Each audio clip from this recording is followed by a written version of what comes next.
आखिरकार बादशाह सुंदरी को ढूंढ निकालता है।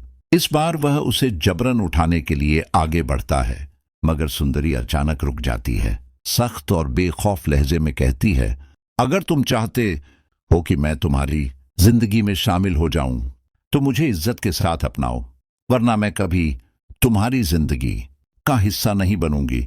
सुंदरी यह बात सिर्फ अपनी जान बचाने के लिए कहती है, मगर बादशाह इसे अपनी जीत समझ बैठता है। उसके चेहरे पर मुस्कान फैल जाती है। अगर इज्जत से अपनाने से तुम मेरी बन जाओगी तो यह भी मंजूर है, वह कहता है। खुशी खुशी बादशाह हवेली पहुंचता है और अपने माँ बाप से शादी की बात करता है, लेकिन यही कहानी पलट जाती है। उसकी माँ बिना एक पल सोचे इनकार कर देती है। तुम्हारी शादी किसी अमीर घराने में होगी, हमारी पसंद से। वो 2 टक्के की लड़की हमारी बहू नहीं बन सकती। दिल बहलाओ, शौक पूरा करो और छोड़ दो। यह सुनकर बादशाह के अंदर का जुनून भड़क उठता है। गुस्से में कहता है, अगर आपने नहीं माना तो मैं उसे जबरदस्ती उठा लाऊंगा। माँ उसका यह रूप देखकर घबरा जाती है। वह तुरंत एक नई चाल चलने का फैसला करती है। बादशाह के सबसे करीबी दोस्त गुलाम को इस्तेमाल करने का मन बना लेती है। चालाकी से गुलाम को बुलाया जाता है। बादशाह ऐसा कदम उठाने जा रहा है जो हमारी इज्जत मिट्टी में मिला देगा, वह कहती है। गुलाम फौरन बोल उठता है, मैं ऐसा नहीं होने दूंगा, हुक्म कीजिए। माँ बस इतना कहती है, उस लड़की सुंदरी को संभालो, बाकी मैं देख लूंगी। गुलाम मान तो जाता है, मगर दिल में डर होता है कि कहीं बादशाह की तौहीन न हो जाए। उधर बादशाह अपने खेल की तैयारी कर चुका होता है, मगर असली खेल उसकी माँ खेलती है। वह बादशाह और गुलाम की दोस्ती में जर घोल देती है।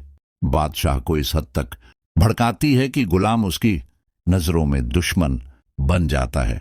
गुलाम सुंदरी तक पहुंचता है और कहता है, मैं तुम्हारी जान बादशाह से छुड़वा दूंगा अगर तुम मेरी बात मानो।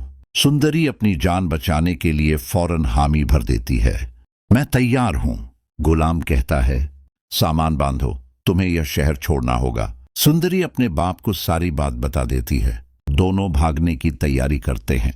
गुलाम उनकी मदद कर रहा होता है, लेकिन उसी वक्त बादशाह की वालिदा अपना आखिरी खेल खेलती है। वक्त बादशाह को वहां पहुंचा देता है।